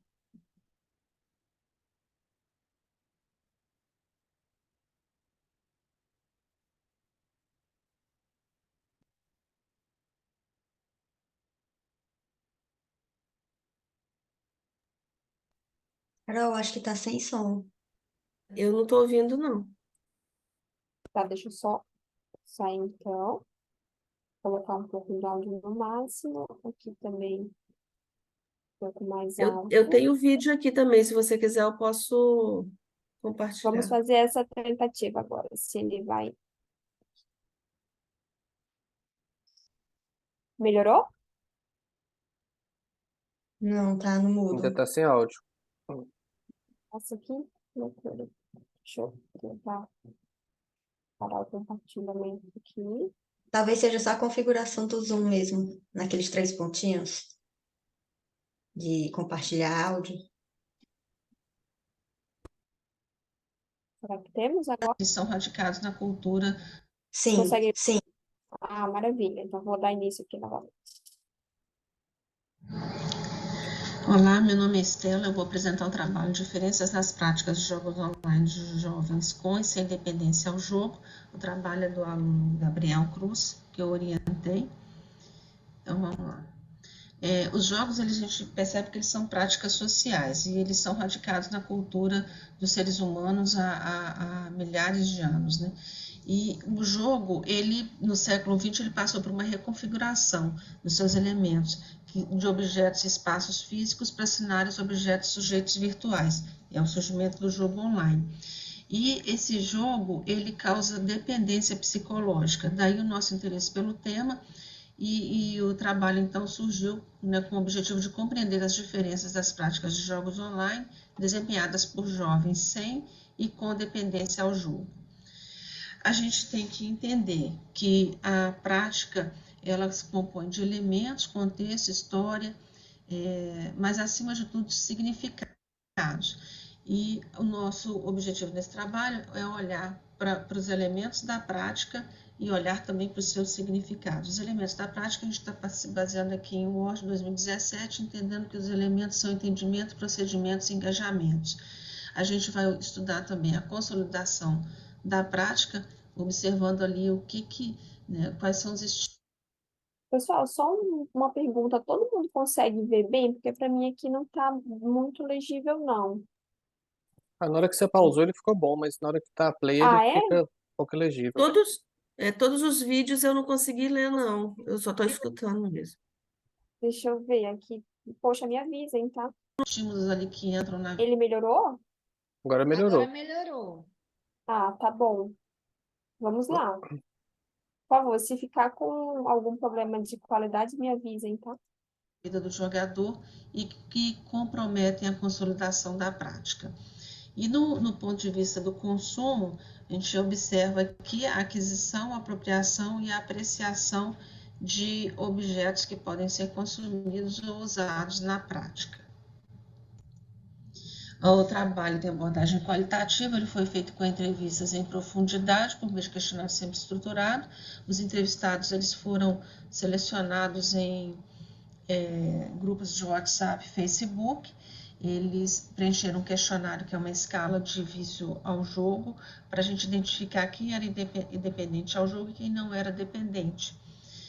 O tempo médio depois, nas entrevistas em profundidade, foi de 1 hora e 40 minutos. As entrevistas foram gravadas e transcritas, foi feita a análise de conteúdo e buscou-se por códigos que refletissem o entendimento subjetivo do entrevistado acerca dos elementos da prática de jogos online, seus significados, processo de consolidação e consumo. Os resultados mostram que os elementos, no termos de entendimento, ele é dado por dizeres e fazeres, materialidade, interação, comunicação e comunidade. E para o não dependente, o jogo online vai significar descontração, descanso, diversão. Para o dependente, significa progressão e competição. E para ambos os jogadores, eles entendem que o jogo significa interação com a comunidade, famílias e amigos. O procedimento, o elemento procedimento, ele é dado por regras, instruções, competências e estratégia e conhecimento. E isso significa para o jogador o seguinte, né? O aprendizado das regras, da linguagem falada no jogo, da capacitação sobre o jogo, sobre as regras do jogo, das regras da comunidade do jogo que está jogando, eles também têm uma linguagem própria, têm regras próprias, e do conhecimento do desempenho na estratégia que vai levar à vitória. O engajamento ele é dado por emoções, laços sociais e motivações. Para os não dependentes, o engajamento vai significar autorrealização, reconhecimento e vitória. E para os jogadores dependentes, o engajamento ele vai significar fuga da realidade, evitação do ócio, riqueza, poder, conquista, laços sociais e amizade. E para ambos os jogadores, competição, desempenho superior. Como que a prática se consolida, né? O que leva aí à consolidação ou que desafia a interrupção da prática de jogo online? Esses estímulos que desafiam a consolidação da prática ou pode levar à sua reconfiguração é o estudo e o trabalho, pressão social para o jogador progredir na carreira ou sair da casa dos pais, ou situações de namoro e casamento, onde o jogador se sente ali na obrigação de ou abandonar o jogo ou reconfigurar a prática. Então, assim, a gente vê que o jogo online na vida adulta, né, a vida adulta ele vai significaria a reconfiguração da prática, ele vai ser um desafio ali que vai pôr a prática em jogo, no sentido de ou abandona ou reconfigura para que ela se sustente ali, continue existindo nexos de prática. Para o jogador com dependência, ele tem muito mais resistência em abandonar a prática, em função principalmente dos laços sociais, dos laços de amizade. Ele fica muito apegado ao grupo com quem ele joga. Então, ele vai tentar manter a prática, reconfigurar ali a sua vida para que as demais práticas, né, vai sofrer uma reconfiguração ali na sua vida para que o jogo continue. Ele normalmente tende a jogar menos, mas ele não abandona o jogo. O jogador com dependência, ele abandona o jogo porque ele vê que o significado do jogo para ele passa a ver na vida real. Então, ele tende a abandonar o jogo. Os bens, eles podem ser virtuais ou físicos, são adquiridos por meios de compra, troca ou recompensa. Os jogadores dependentes, eles tendem a não comprar, jogar jogos gratuitos, eles preferem ali se aventurar, competir, ganhar as moedas do jogo para poder ir superando e subindo de nível. Os dependentes, eles já conseguem comprar, eles preferem comprar. Eles também gostam muito de comprar peças para os computadores e melhorar os próprios computadores. E ambos os grupos, eles veem nos bens virtuais cosméticos uma valorização à autoestima do jogador e uma forma de diferenciar ali o seu status, a sua posição social dentro do jogo. A gente percebe, então, para os não dependentes, que o jogo online significa um momento de descontração, descanso, diversão, um espaço em suas vidas para interação com amigos e familiares. O desempenho de uma estratégia superior atende à sua busca por autorrealização e reconhecimento. Os jogadores dependentes, o jogo significa competição e progressão, na qual se engajam como forma de fugir da realidade do ócio, alcançar riqueza e poder, fortalecer laços sociais. Eles satisfazem também suas necessidades de interação e amizade. Com isso, eles sentem muito apego à comunidade do jogo e eles tendem a formar vínculos tão fortes que eles tendem a continuar a resistir à prática.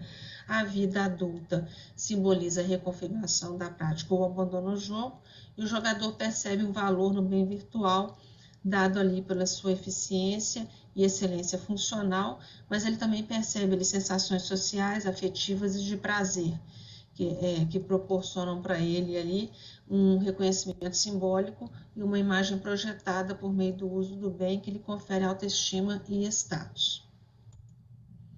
Terminando aqui, a gente vê que os jogos eles podem ser um entrave na vida adulta e a gente recomenda então que as produtores de jogos, né, procurem colocar ali no jogo um alerta quanto aos riscos do uso do produto e orientação de procedimentos que podem ser seguidos na constatação da dependência ao jogo. Muito obrigada, essas são as referências, a gente agradece a oportunidade de apresentação. Obrigada, professora Estela, trabalho super interessante. Eu queria, já que a professora faz parte aí dos autores do trabalho, queria abrir aqui para que a gente pudesse também contribuir com a discussão em relação ao tema que ela traz. Super interessante, inclusive, né, e super contemporâneo. Setor de jogos que, inclusive, tem ganhado uma representatividade econômica, né, pessoal, assim, bem expressiva. Muito. Eu sou meio suspeita para comentar, eu até gostaria de ouvir muito, porque esse é um aluno, um trabalho de TCC. O aluno chegou para mim e falou, professor, eu quero estudar jogos. Aí, né, eu pensei logo na linha das teorias da prática justamente por isso, mas eu comecei até pensando no curto prazo, porque o jogo é uma forma da criança aprender a se socializar. É um treinamento para a vida adulta. Então, jogar, brincar de casinha, disputar um campeonato de futebol na rua. Isso tudo são treinamentos para a vida adulta, é a forma de socialização. E aí eu fiquei muito curiosa, né? Eu falei assim, vamos embora, vamos fazer, vamos ver o que vai dar. E ele veio com essa história, ele descobriu uma escala de um artigo de psicologia, até de uma revista boa, A1, que mede o grau de dependência ao jogo. Então eu falei com ele, então vamos medir, vamos estudar quem tem dependência e quem não tem. Aí eu fico aberta aí a perguntas, sugestões, são todas muito bem-vindas. Essa era, desculpa, Pedro, te interromper, mas é uma pergunta que eu ia fazer, professora, quem é o dependente e quem é a pessoa que não tem dependência? Características para ser considerado Sim, dependente ou não? isso. Elas são muitas. Eu posso passar aqui o link do artigo, até botar o artigo aqui. São muitas, mas assim, se eu for pensar em termos de horas de jogo, a dependente, ela joga mais de 8 horas por semana. Ela joga muito. A ponto de, quando, às vezes, até concentra num dia só, né, quando eles vão mudando a prática, porque eles contam a história deles desde quando eles eram mais novos, é a prática ao longo da vida deles, né? Não é a prática de jogo ao longo da história, como eu sugeri ali para o Pedro, não. É ao longo da vida, como que essa prática foi evoluindo aí ao longo da vida. E tem jogador ali que no final de semana é 16 horas no computador, 8 horas, joga muito e chega a ser assim surpreendente como que a vida social dele inteira fica dependendo do jogo. Ele não tem vida social fora, ele não sabe viver fora. O aluno, o Gabriel, me contou que teve um deles, as entrevistas duravam, a média, acho que é mais de 2 horas. Eles faziam. Ele falou, você foi um terapeuta, porque diz ele que teve jogador que chorou quando começava a contar a história, desabafando, mostrando a importância daquele laço de amizade ali virtual. O caminho é virtual. E é surpreendente. Então, assim, a, é, né, esses laços, né? Então, essa dependência vai assim. Mas tem outras características. Carolina, eu posso buscar aqui o artigo da professora e colocar aqui. Mas respondi essa pergunta? Respondeu, porque tem várias questões, né? Acho que o artigo deve elucidar isso, porque como muitas pessoas acabam se tornando profissionais, né? Jogam como trabalho, e daí a contabilização das horas aí são horas trabalhadas, digamos assim, aí talvez o professor e o aluno que escreveram o artigo tenham mais propriedade para falar do que eu, não sei se uso as palavras certas. É, no caso de ser uma relação de trabalho, seria também uma relação de dependência, né? Porque tem agora os esportes. Então, Sim. uma pessoa que está no esporte dedica, sei lá, 16 horas por dia, ou o final de semana, ele é um dependente? Mas aí a gente não investigou pessoas que usam jogos de forma profissional. Uhum. Porque esse aluno também é jogador. Só que ele Aham. não é dependente, tanto é que ele não teve muita dificuldade. Ele chegou na vida adulta, ele agora se formou, né? Eu até queria que ele fizesse a gravação mas ele já estava Do formado, vídeo. foi difícil convencer. Ele está mais empolgado com a carreira profissional dele, que está indo assim muito bem, então ele não acabou não gravando. E então a gente não investigou, ele foi para os grupos que ele tinha, que ele participava e começou a recrutar ali pessoas no Legal, grupo, e ali não tinham profissionais. entendi. Vai ficar uma avenida aí de pesquisa também, né? Para ver quem joga profissionalmente. Vou passar a palavra para o Uhum. Pedro, que está com a mãozinha levantada. Ah, obrigado. Um trabalho muito interessante, professor Estela.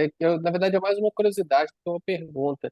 Que eu queria saber se também não sei se isso foi alvo, né, da pesquisa, mas se aquele dependente, né, se aquela pessoa que realmente é viciada, se ela tem consciência de que ela está viciada no jogo ou se ela nega. Queria saber, assim, de forma majoritária, né, qual que foi a percepção. Eu não me lembro dele comentando, não, mas analisando as entrevistas, os resultados das transcrições, parece que eles sabem que eles são dependentes. Mas não teve nenhuma pergunta assim, ostensivamente para saber se eles se percebem dependentes, não. mas eles se percebem que eles falam, né, que eles não conseguem ficar sem entrar ali para curtir com os amigos, encontrar os Uhum. amigos, Sim, entendeu? Isso eles percebem. bacana. Né, então, por essa eu falo, dá para entender que eles têm, né, uma certa noção de que eles estão realmente ali, né, naquele ambiente, presos, né, viciados, mas de alguma forma ficam nesse ciclo, né? Sim, e quando chega na vida adulta não quer largar mesmo, eles falam, nas respostas transcritas, né, a gente vai ajustando aqui e ali para encaixar o jogo aqui, diminui um pouquinho de horas, mas a gente Uhum, continua com o jogo. E aí eu sim. fico comparando com o jogo que não é virtual. Aí eu me lembro quando eu casei, né, meu esposo, ele costumava jogar futebol. A gente casou, ele continuou jogando futebol. Uhum, Aí depois a gente teve filhos e ele continuou jogando futebol. Eu fiquei assim, uhum. gente, parece que o homem adora brincar. É, Então tem isso. sim, sim, né? Na minha pesquisa, né, a gente comentou do Bell, que né, ele cita como no colecionismo o vício e a compulsão como fonte de prazer inerentes. Então, de certa forma, eu vi isso um pouco nos colecionadores de vinil também, mas de forma bem menor, né? Mas eles tinham consciência, plena consciência de que eram viciados em comprar vinil, né? Teve casos de gente, igual você citou também, de ter que escolher entre a esposa e o vinil, todos escolheram um vinil, né, assim, sem pestanejar, mas e falavam abertamente, falando, não, eu sei que eu sou viciado, eu sei que metade do meu salário vai para disco de vinil, mas é isso que eu gosto, e eu vou ser assim para o resto da vida e pronto, e nada vai mudar. E aí isso foi assim, unanimidade, essa questão da consciência de que ele está realmente viciado e que não vai mudar, né? Por isso assim que eu tive essa curiosidade na questão das pessoas viciadas em jogos, talvez seja um problema assim até mais grave, né, mais aprofundado. Bacana. Queria passar a palavra para o Gil, que levantou a mão, e depois em seguida para o Anderson, gente. Obrigado, Maria. Parabéns, professor Estela, e ao aluno também. É, no trabalho, o aluno entrevistou, acho que 6 jogadores, né? Então, uma quantidade pequena ali, não dá para a gente fazer uma generalização, mas eu tenho uma dúvida, assim, de se existem mais homens dependentes de jogos do que mulheres, que é a impressão que eu tenho, conhecendo algumas pessoas que jogam mesmo na vida adulta. Então, uma impressão é uma pergunta que eu faço, se existem mais homens dependentes do que mulheres ao chegarem à vida adulta. E outra questão que eu fiquei assim impactado, que eu não conheço nada de jogo, eu sou zero à esquerda, mas desde de pequeno só jogava joguinho de aventura, futebol e a questão da compra de bens virtuais, né? Isso é uma coisa meio assim, me assustou, né? Você está dentro do jogo e você para você ter um benefício ali a mais, uma vantagem, você precisa comprar de verdade bens virtuais ali, né? Eu fiquei até na dúvida se esses bens virtuais, se eles podem servir como algum ativo, alguma moeda que você revende ali, que você, sei lá, você cria um personagem, você vende ele depois, você cria uma casa e vende ela depois. Eu fiquei com essa dúvida se você gasta, mas se você faz dinheiro também com esses jogos, e essa questão se existem mais homens ou mulheres dependentes de jogos. De fato, né, eu acho que foram poucos entrevistados, mas isso aí é o dilema do prazo, né, para a construção do trabalho. O fato de ter sido TCC, no TCC2 você tem lá só 3 meses para fazer o trabalho e acabou que ficou um número pequeno. Eu pensei que ele ia entrevistar muito mais pessoas, mas acabou que foram 6. Teve uma menina e essa menina era não dependente. E os outros todos eram meninos, não eram rapazes. Não... E pelo que ele fala, o universo é muito mais masculino também, conforme ocorre lá no futebol. E a outra, sobre o valor, né? Como é que acontece? Ele fez esse trabalho, ele defendeu em dezembro do ano passado. Essa coleta foi ano passado, foi no segundo semestre de 2022. E naquela época eles já falavam, né, da importância porque você não tem alguns jogos você não tem como progredir se você não comprar determinados recursos. E aí tem que comprar mesmo. Mas agora, né, o meu filho também joga e ele falou comigo, mãe, isso já está parando, as empresas pararam com isso porque elas viram que perdiam o mercado. Aí o pessoal dá preferência para os jogos que não tem que pagar para progredir.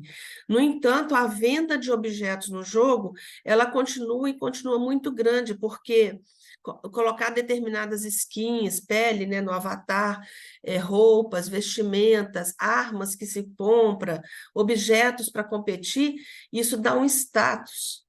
Isso dá uma projeção dentro do jogo. Eu estou falando, é uma vida social inteira dentro do jogo. É, e aí eles tentam obter. Só que os jogadores que não são dependentes, eles compram. Os dependentes acham que isso é uma desvantagem. Isso é se mostrar, como é que fala, incompetente.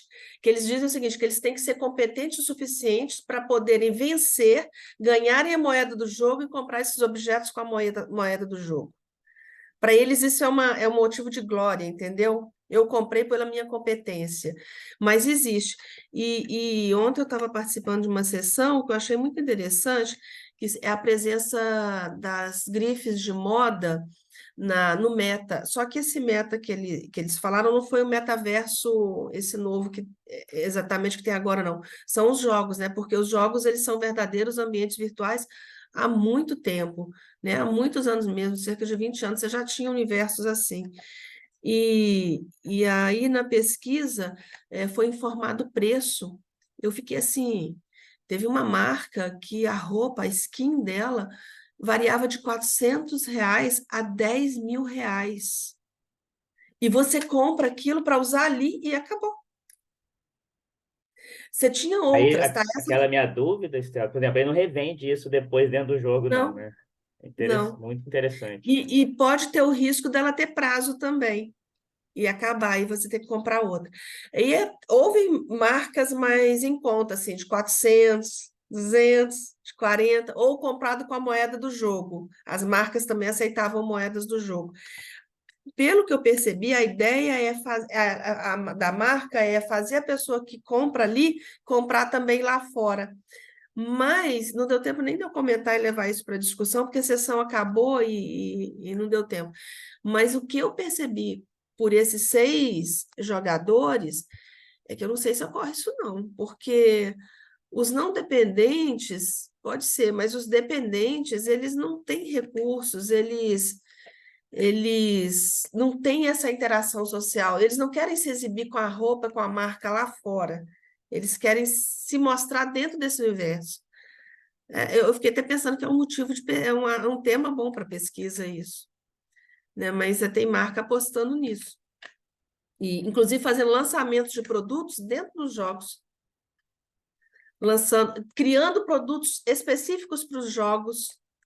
Então, você tem roupas assim de grife voltada para ser um combatente, aí a pessoa veste aquela roupa para ser umas coisas assim bem interessantes. Elas mostraram figuras também.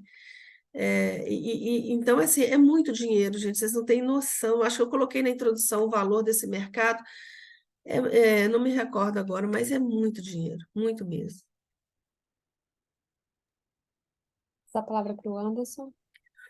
Bom dia, estão me ouvindo bem? Certo, então, bom dia, pessoal. Sou o Anderson, sou professor da UDESC de Balneário. Professor Stella, fiquei bastante feliz com o seu trabalho, não só com o teu, mas com os demais, achei bastante interessante, né? E eu também comecei a estudar a área de marketing e jogos por causa de um aluno meu de graduação que hoje em dia ele tem uma equipe de esportes. E aí ele começou a fazer o TCC dele nessa área, então acabei também adentrando nesse campo e estudo um pouco a parte da parte de consumo de itens virtuais, principalmente os itens virtuais que a gente chama cosméticos, né, que não tem valor, não tem alguma utilidade dentro do jogo, né. E aí acho que eu posso responder um pouquinho a pergunta do Gil. As pessoas têm uma das variáveis que a gente coloca, que é o próprio investimento. Então tem consumidores de jogos que consomem justamente por longo prazo, investir, né, em alguns determinados jogos. Então, acho o recorde do valor mais alto de um item virtual foi R$ 400.000. Foi vendido por R$ 400.000 para um colecionador chinês. Tá? Então, só para responder um pouquinho a pergunta do G. Mas eu queria dar uma sugestão, porque o teu trabalho está excelente, que se caso continue estudando, né, que hoje em dia a gente fala muito na questão dos design de jogos, né? Tipo, na ideia que existem designs que a gente chama que são voltados para o vício, e aí eu acho que esse tipo de jogo, realmente, as considerações finais da professora, a gente precisa de algum mecanismo, né? Alguma uma ação política para que se tenha regras mostrando que esses jogos podem trazer algum tipo de vício, né? Então, a própria venda de itens virtuais, né? Elas simulam, a gente fala que hoje em dia elas simulam mecanismos de cassino, né? Porque quando você abre um item virtual, você tem uma chance específica para ganhar um jogo com um item, né? E esse mecanismo ele pode aumentar a chance da pessoa se viciar no jogo, né? Outros elementos que o pessoal vem trazendo também é essa questão de assinaturas mensais, né? Então, ou lançamentos mensais. Então, lança um pacote, agora é o pacote da Samsung, aí no mês que vem é da Marvel. E aí esses pacotes fazem com que a pessoa volte para o jogo, né? Então, a pessoa, o viciado que está tentando sair, né? A pessoa que está com vício está tentando sair, vê o pacote que tem alguma identidade com algum outro objeto da vida real, né? Ele fala, oh, mas agora vai sair esse tal pacote, esse personagem novo. Então, essa constante relacionamento pode causar também esse tipo de vício. Então, assim como uma sugestão, acho que seria bem interessante, né? Caso tenha algum outro aluno, estudar esses mecanismos, né? Esses designs que eu acho que pode contribuir bastante. Mas fiquei bastante feliz com o seu trabalho e acho que seria isso minha sugestão.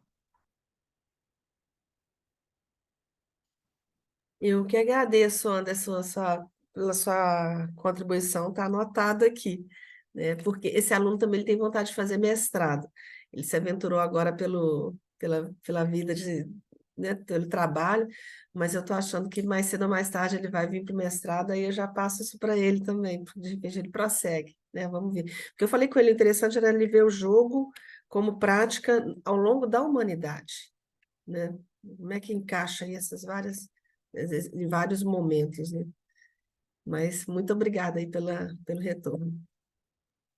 Obrigada, pessoal, pela participação. Ana Carolina, Aline, se quiserem fazer algum apontamento, fiquem à vontade.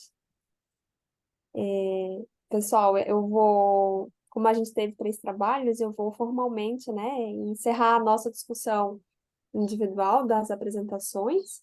E a partir de agora a gente tem um momento para que a gente possa ampliar essa discussão de forma geral, né? Passou se a Aline e a Ana Carol quiserem fazer alguma colocação, eu vou fazer a minha primeira, eu acho que vale para os 3 trabalhos, e daí, pessoal, temas muito interessantes, e eu acho que o fio que conecta todos eles, pelo menos numa ótica bem de marketing mesmo, existe um papel de mídia, né, que vai tornar as proporções e a ênfase que é dada, por exemplo, num indivíduo que se torna dependente ou não de jogo online, ou até da relevância de um clube regional e um clube mais nacionalizado, até internacional. E também a própria dinâmica do vinil, né? Hoje a gente pensar que o vinil, que antes era quase que um formato de cinema, né? Uma mídia de cinema, porque você, igual o Pedro comentou, as pessoas ouviam ali como se fosse uma história completa, hoje vira item de decoração, né? Eu não tenho o vinil para escutá-lo, eu tenho o vinil para decorar a minha residência. Então, existe uma mudança do sentido da mídia mesmo, né? O que é a mídia do vinil. E no caso do jogo digital e do jogo de futebol, a gente tem o quanto que a mídia vai modelando, né? Aí ajustando o papel de cada um dessas perspectivas de jogo mesmo. Por exemplo, no jogo digital, a gente tem agora uma profissionalização. Então, será que aquele cara que realmente fica 16 horas ele é dependente ou ele é profissional da área, né? Tem pessoas que querem se tornar profissionais, né?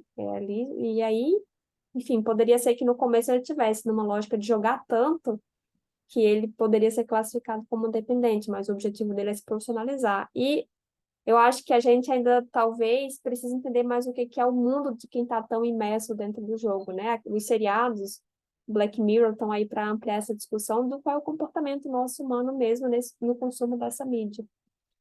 E tem vários aspectos que eu acho que a gente está aprendendo. No caso do futebol, é muito interessante, porque Um dos exemplos que me vem muito à mente é o caso do Barcelona, né, que tem a relação do nome do time ser o mesmo nome da cidade. E se você vai a Barcelona, você encontra toda uma estrutura tematizada mesmo com símbolos, com sentido e significado ao redor do Barcelona, né? Você respira o Barcelona dentro da cidade. Então, tudo isso acaba mexendo muito com o imaginário, né? Com que as comunidades acabam enxergando essa projeção do time.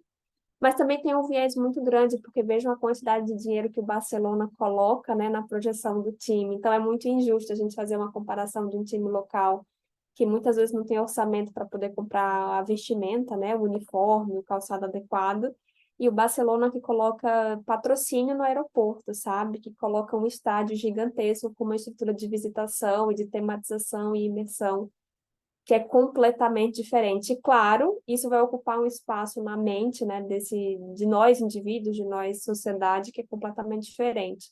É uma guerra de narrativas, né? O time grande está narrando mais e mais alto do que o time menor, do que o time pequeno.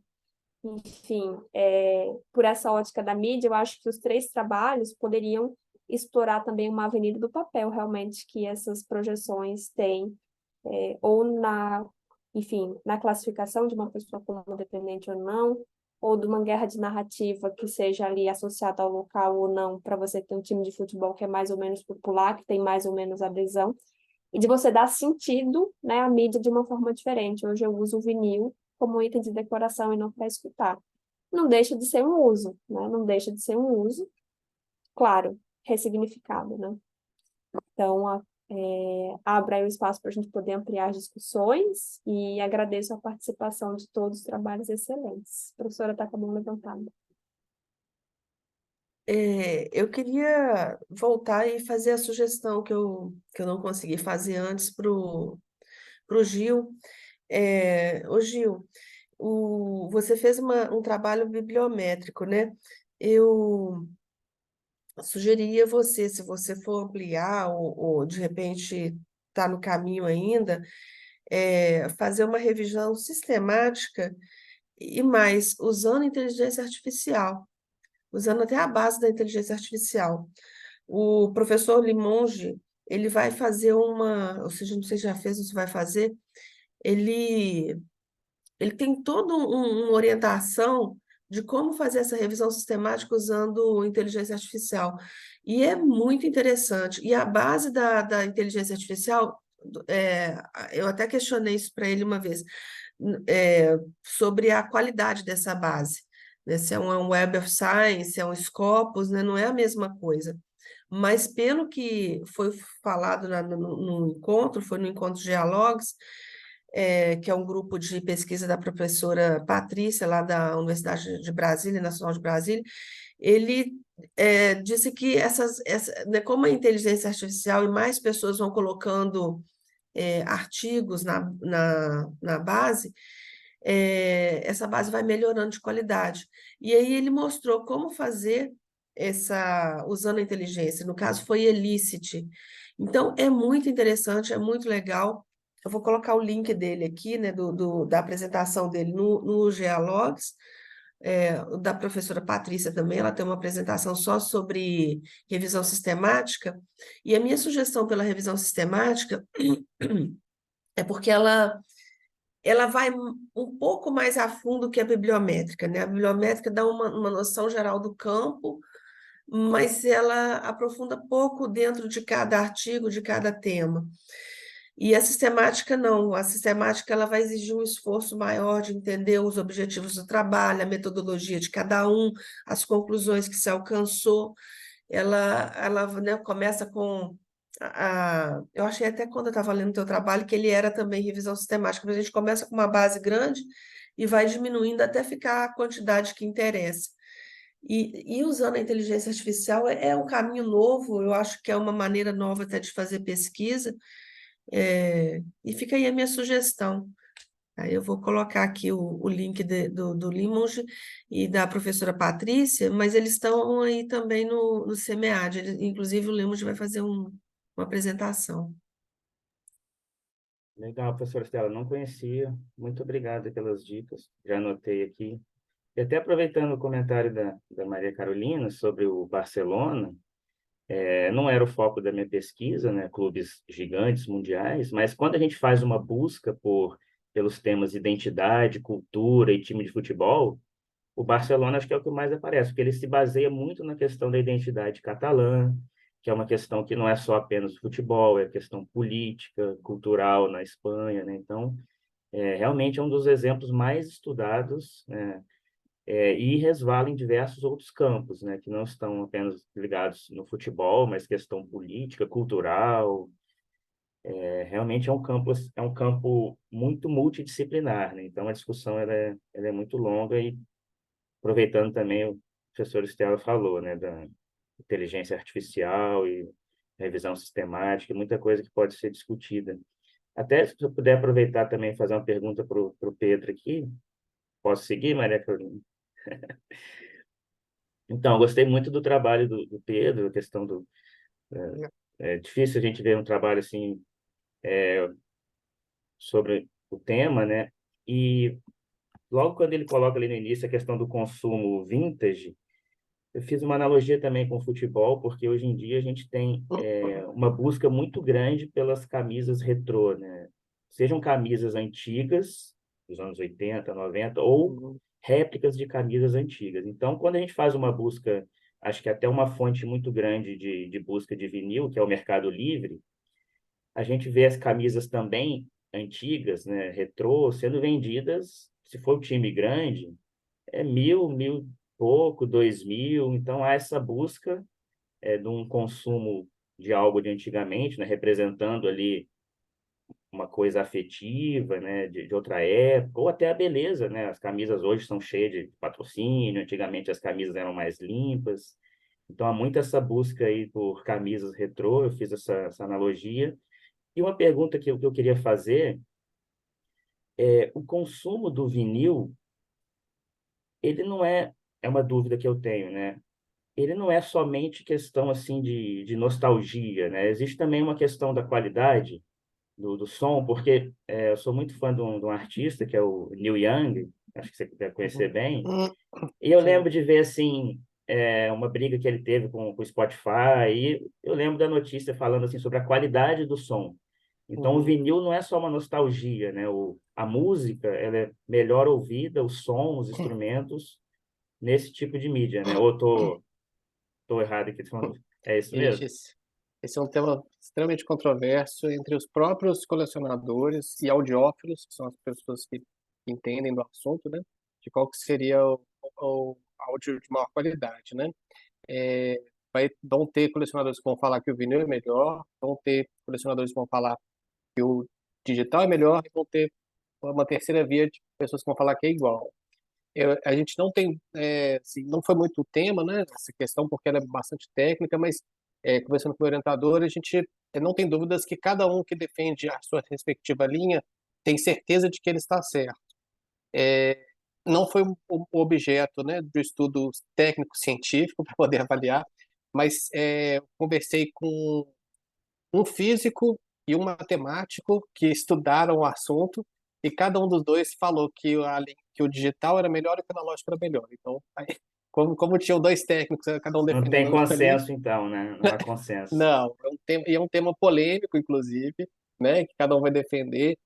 Tem alguns que vão falar que o áudio é mais limpo, que é o analógico, né? Porque ele é justamente analógico, porque a onda tem um comprimento que o digital não vai conseguir reproduzir em bits. E aí o que vai defender o digital vai falar que é o contrário, porque você consegue uma reprodução de frequências que o analógico não vai conseguir por limitações da agulha, da ranhura da agulha, que ela vai vibrar, etc.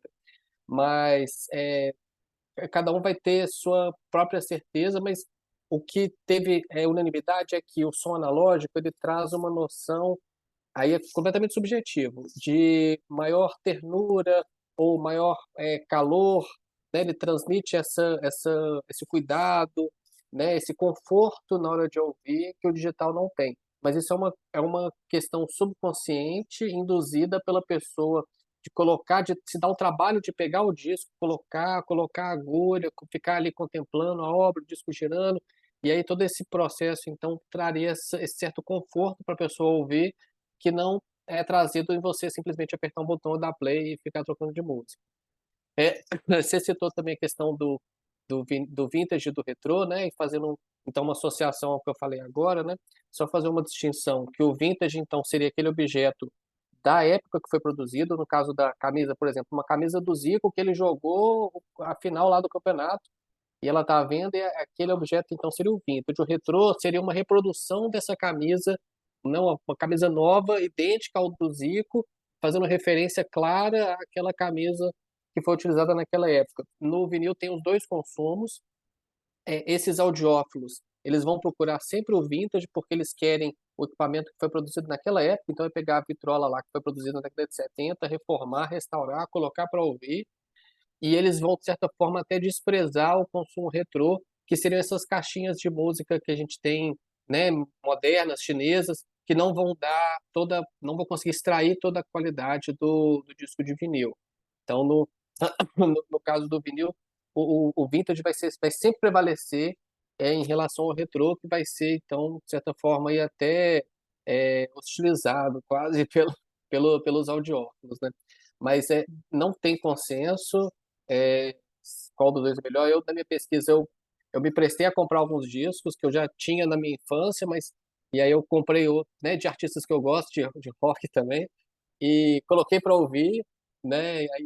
Aí fazendo também um gancho aí com a professora Estela da questão do vício e compulsão, eu comprei 10 discos e tive que parar porque minha esposa falou chega, porque é muito caro quando você vai comprar, né? E porque eu comecei a ficar, né, assim, empolguei, né, e fui comprando, tive que parar. Coloquei para ouvir, reproduzir, senti esse conforto realmente, senti o fato da questão da massa, quantidade de matéria ser muito maior do que do CD ou até da mídia, né, do Spotify. Então você tem esse contato, você pega, você sente o cheiro, realmente é diferente, ele é pesado, você tem que dar um trabalho de colocar, sentir realmente essa diferença, né? Mas a questão técnica eu não consegui, não. Se me fecharem o olho e colocarem os dois, eu não vou saber diferenciar qual que é o analógico, qual que é o digital, não. E aí tem só um último complemento, que eu acho que eu já estourei meu tempo, que a gente está falando do vintage, é o disco de vinil bem conservado num aparelho de som bom, de qualidade, né? Você colocar um disco de vinil que está velho, que está chiado, né, que tá arranhado numa caixinha dessas chinesa, aí a maioria das pessoas vai conseguir diferenciar sim, mas é porque é uma limitação realmente daquela mídia, né? E, e aí, a última coisa mesmo, na questão do consumo de vinil, foi bastante interessante identificar, então, essa questão do conforto das pessoas que o disco de vinil tem aquele certo chiado, né? Quando você coloca ali a agulha e tudo, e algumas pessoas veem isso como uma coisa boa e vão citar isso como um chiadinho do diminutivo. Já os audiófilos odeiam essa questão né, esse chiado ali na hora que você coloca ali o disco para ouvir, antes de começar a música mesmo, né? Eles querem um disco 100% limpo, a experiência máxima absoluta. Então, isso para eles é realmente chiado, né, sem diminutivo. Então, tem essa nuance também ainda aí na questão desse conforto que o vinil traria. Acho que eu falei muito. Legal, gente. Mais algum ponto?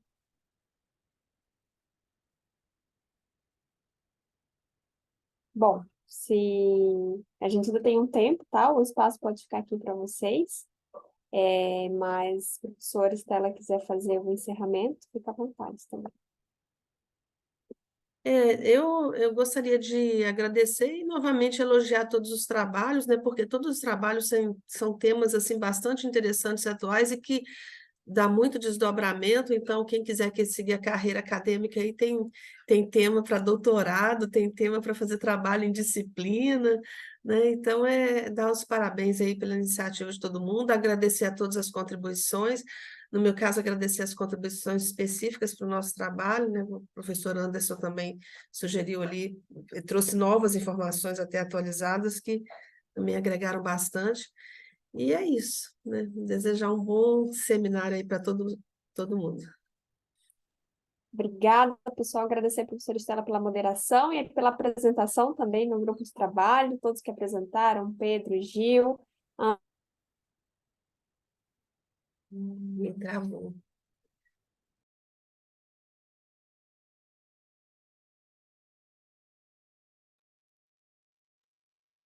Travou Eu no acho que finalzinho aí, né? travou. Deu uma É, travadinha. Ó, Você voltou. travou, gente? Ai, Voltou. desculpa pela minha Voltou. internet, que coisa. Foi no Hoje, final, não tem problema não. não, beleza. Mas, gente, só para agradecer mesmo. Ixi, travou de novo. travou novamente. Esse é o horário já de encerramento da nossa sessão. E não Sim, esqueça de fazer a avaliação. ah, é verdade. E são É. 10 horas, né? Isso mesmo. É. Gente, Ó, um voltou, abraço. Maria. Ai, gente, Você acho que a voltou. Aline eu estava ouvindo vocês perfeitamente. Acho que eu que fui que travei aqui. É só para Hum, reforçar, façam a avaliação da sessão, tá? E um ótimo evento para vocês. Obrigada. Obrigado, pessoal. Parabéns a todo mundo. Um Valeu, abraço. pessoal. Tchau, Obrigado. tchau. Bom dia a todos. Tchau, gente.